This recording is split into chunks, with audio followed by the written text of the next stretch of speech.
When a stranger goes missing, we have concern and empathy for the family. Well, most of us do. We just want to find that person found. When a loved one goes missing, we go through a process. That process may affect your sleeping, your appetite, and can even affect your brain chemistry. We need that person to be found. But what if this person is a stranger, yet in our homes nightly? A newscaster who brings us into her world. How do we feel when she goes missing? Well, the community of Mason City, Iowa got to experience that feeling in 1995 when Jodi Huisentruit went missing. Hello, I am Sean. If you're new here, then welcome, and if you are a returner, then welcome back. Twice a week, I research true crimes and report it to you. Having the victims be remembered is my main goal. They need to have a voice, and if they're missing or deceased, they can't talk to you, so I'm here to do that. If you're not subscribed, please do so. That way you can stay up to date when I release videos. Also, I do have memberships, and you can get early access to videos and other benefits. So, on with today's story. Jodi Sue Huisentruit was born June 5th, 1968, in Long Prairie, Minnesota. She studied mass communication at St. Cloud State University and graduated with a bachelor's degree in 1990. She took her first job in Cedar Rapids, Iowa at the CBS affiliate KGAN before returning to Minnesota to work at KSAX in Alexandria. After that, she moved to Mason City, Iowa, and worked at KIMT, and this is where our story takes place. Mason City is a town in northern Iowa, almost dead in the center of Iowa. It is the county seat of Cerro Gordo County and has a population slightly under 30,000. Looking at their trend, they were 30,000 like in the early 1980s and started just dwindling to the population now, which is 27,000. She was a morning news anchor for KIMT TV. She had high hopes to move to a larger market eventually. She wrote many things in her personal journals, including that her number one goal was to get a new job. On June 27th, 1995, Jodi was running a little late for work. Normally she would have been up and around at 3:30 in the morning, because that's what time she usually went into work. She did the morning show. But she wasn't there, and it was 4 a.m. So her producer, Amy Coons, called her and woke her up. Jodi said that she had overslept and would leave right away. The day before, she was participating in a golf tournament. She was an avid golfer in school and won some awards and stuff like that. So she was participating in the golf tournament. Then later in that evening, she went to John Van Cise to watch a video of a birthday celebration that he taped earlier in the month. And it was like a 19-minute video that he wanted to show to her. And kids, just in case you don't know, a videotape is what we used before DVDs. Just in case you didn't know what a videotape was. About this big. So 6 a.m. came around and Jodi was still not at the station. Amy tried calling her again, but there was no answer. And it went to her machine. When she didn't show up at 7 a.m., Amy had to fill in on the morning show Daybreak for Jodi. This wasn't like her. I mean, she was late a couple times, but not this late. Around 7:15, the staff at the TV station contacted the Mason City Police Department and asked them if they could do a welfare check on her. When they arrived, they found her car, a red Mazda Miata, parked about 12 steps away from her apartment. They found evidence of a struggle near her car. There was a bunch of her stuff strewn about. They found a bent key, so it appeared she put it in the key thing and maybe got pushed and it bent. Uh, Other personal items were her hairspray, a pair of earrings, her shoes, and a hairdryer. Uh, More than likely, because she was running late, she was going to the TV station and she would have gotten ready there. They also discovered an unidentified palm print on the car. Near the car, they found some drag marks. They couldn't determine what caused the drag marks, but they were assuming it had something to do with her disappearance. So Jodi disappeared without a trace. 3 neighbors stated that they heard screaming around the time that Jodi went missing. Another neighbor stated that they saw a white Ford Econoline van idling in the parking lot around that same time. The police conducted more than 1,000 interviews, but there was never anything conclusive. Eventually, Jodi was declared legally dead in May of 2001. They didn't find anything. They didn't find anyone. They did follow up on some leads, and let's discuss those now. Lieutenant Frank Stearns stated that Jodi's toilet seat was up. It was raising questions on if she had a man in the apartment or not. But the police really didn't find any other evidence that somebody was there. She did have 2 wine glasses on the counter by the sink, but there was no way to tell. The police said that there was no way to tell if it was just 2 days worth of wine glasses or if somebody else drank it. It never said anything if the police actually dusted for prints or not, or swabbed it for DNA. I figure that would have been a start, but they never did that. With the toilet seat being up, who knows? I've also heard that she had 2 bathrooms in her apartment, like her master bathroom and then a spare bathroom, and it was in the spare bathroom that the toilet seat was up. So if she normally used the master bathroom, she probably didn't use that one. So if she did have a guy over at one point, he could have left it up. So even though they had the palm print, there was also apparently a strand of hair that was located. Stearns stated that they did not know if this is even part of her case. It could have just been somebody that had walked by and put their hand on the car and kept on walking. The police also stated that they do have some evidence that they're withholding. Evidence to develop if they ever find a subject so that they can either eliminate him or corroborate with them. So I don't know. I don't know what type of evidence it is, but they just want to make sure that they keep it private. So then if the person says, yes, I did this and this, okay, yeah, that corroborates with what we know.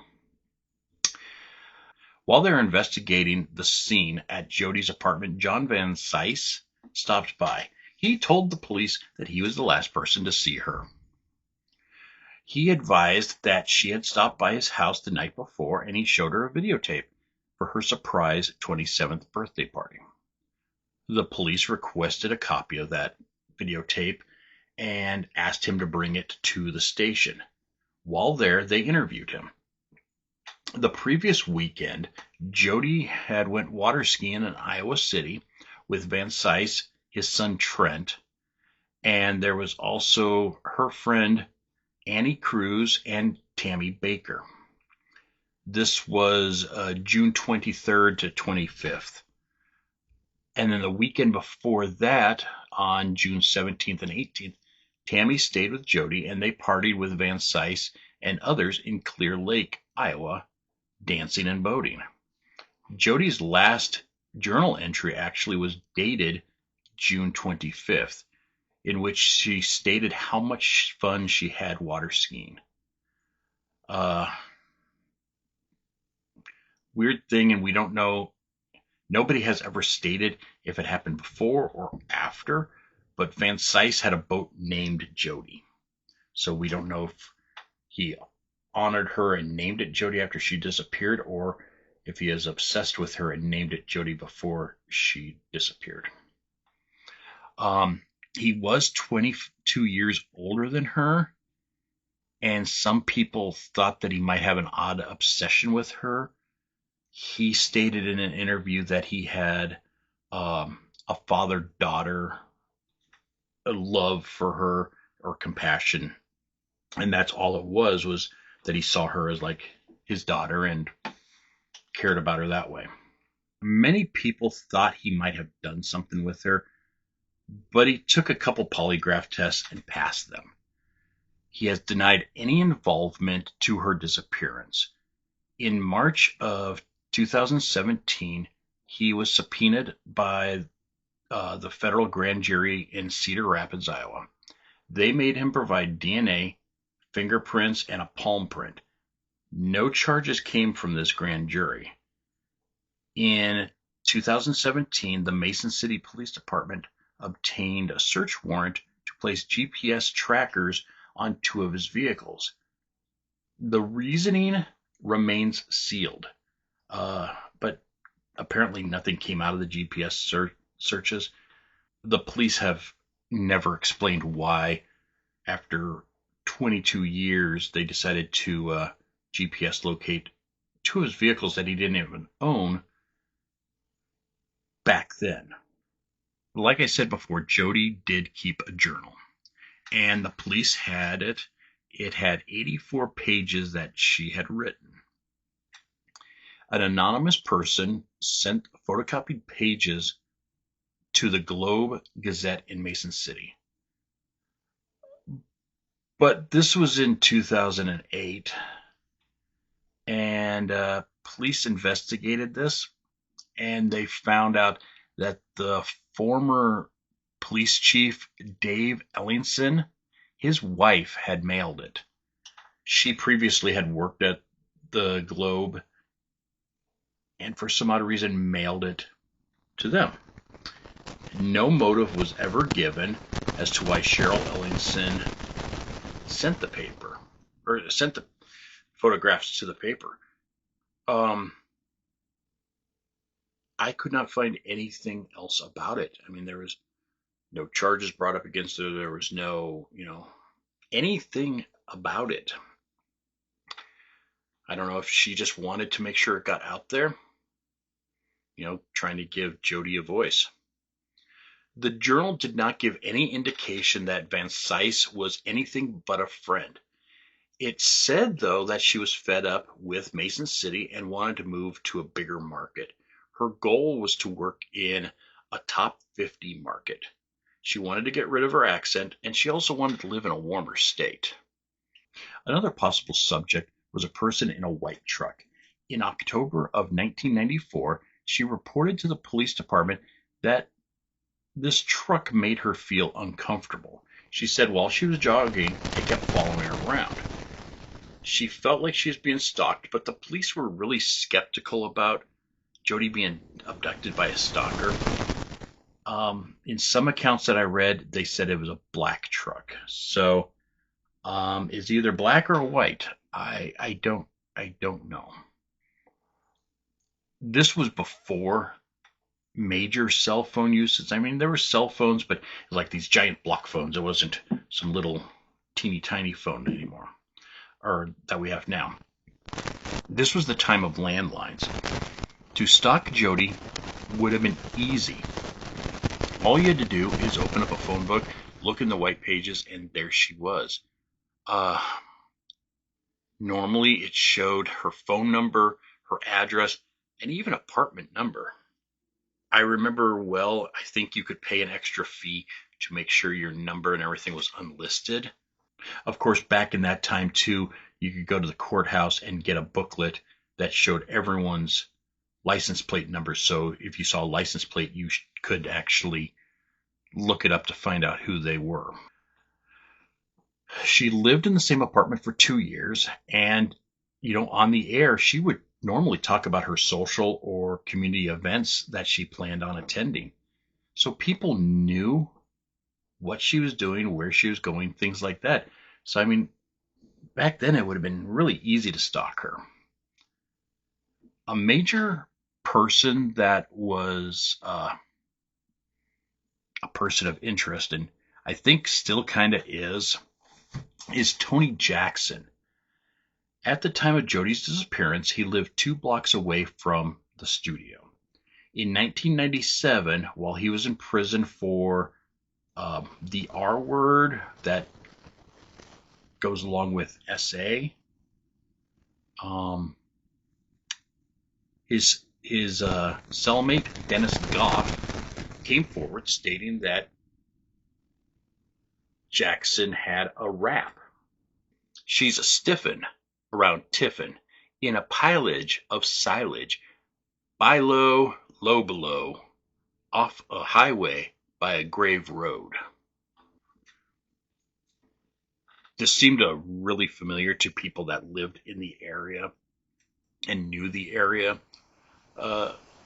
Northwest of Tiffin, there was a cemetery on Highway 6 that had an old rusty silo. They went there with cadaver dogs and searched, and they got a hit. But it was only animal bones that they recovered. So they don't know. Jackson, though, maintained his innocence, saying that, Goff was just his roommate for a couple weeks or something like that. The police were thinking that Goff was just trying to do it to lessen his own sentence. Jackson said, this is a small town, Iowa. If a black man would be in the town, people would have remembered him. Which he probably is correct. He also said that there's a difference between being an artist and a murderer. Maybe so. They're both bad, though. I mean, I wouldn't want to be either of them. So he has passed polygraph tests, but he's been denied parole, and he felt that it's because people still suspect that he did something to Jodi. And he has said, I really hope that they find Jodi, because then they'll believe that I didn't have anything to do with it. Well, it is what it is, I guess. Some people believe that Jodi was secretly investigating the death of her friend, Billy Pruin. He was found dead in his home 2 months before she disappeared. Pruin was very vocal about the meth issues in Mason City, and he is saying that it was running rampant.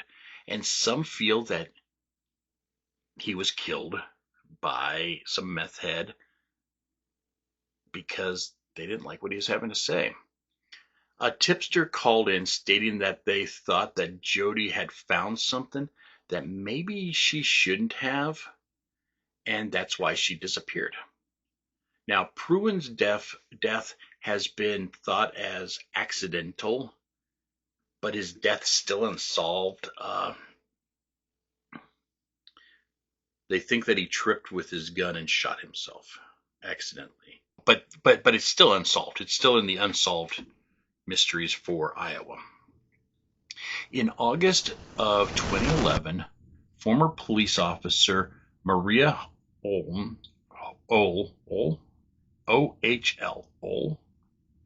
was fired, and then a month later, she accused 2 officers and a member of the Iowa Division of Criminal Investigations of being involved with Jodi's disappearance. She named Frank Stern, we've heard that name before. Ron Van Word, and Bill Basler. She stated that a witness had given her information, but I found nothing else about it. The mayor at the time said that her information was not credible.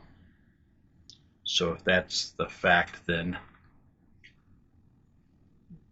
that's the reason it didn't get taken care of. But I didn't see anything else. I know she just won a lawsuit against the town. So I'm not sure. In 2003, FindJodi.com was created with the goal to keep her case in the spotlight. Gary Peterson and Josh Benson are journalists, and they started this. In 2015, 100 members of the Iowa House of Representatives signed a letter requesting Mason City to make June 27, 2015 as Jodi Huisentruit Day. They wanted to honor her and wanted to honor all victims of unsolved cases. The city declined this, and I don't believe they ever declared Jodi Huisentruit Day. So, kind of suspicious that the city would just do that. In June of 2018, which would have been Jodi's 50th birthday, the creators of Find Jodi placed 3 large billboards around Mason City. In 2019, private investigator Steve Ridge had started investigating Jodi's disappearance. Then, at the end of the year, or actually January 1st of 2020, one of the signs was vandalized. The vandals spray painted the name Frank Stearns, and then under that they spray painted Machine Shed. Steve watched the surveillance video and stated that the vandal was very methodical in their movements. He felt that the person knew something and that a machine shed was involved. But nothing has come out of it that I could find, at least. In 2020, Find Jodi launched a podcast hoping to generate a new lead. Despite the criticism and accusations against the Department of Mason City, they are still actively investigating Jodi's case. In 2023, Ridge offered a $25,000 reward for any information on Jodi. This doubled the current reward to $50,000. Ridge stated that this reward does not require arrest, but simply the recovery of Jodi's body. This June is going to be 29 years that Jodi has been missing. 29 years that her friends and family have missed her. 29 years not knowing what happened to her. This is Iowa's highest profile unsolved case, and it's still a mystery. Somebody knows something. Someone saw something. Someone needs to come forward and finish Jodi's story. She needs to come home. If you have any information about her disappearance or have any thoughts about it, call the Mason City Police Department at 641-421-3636. Get Jodi home. Thank you for watching. As always, please subscribe, and I will see you Monday for more new true crimes. Be good to yourself. Be good to others. Love you all. Bye. See ya.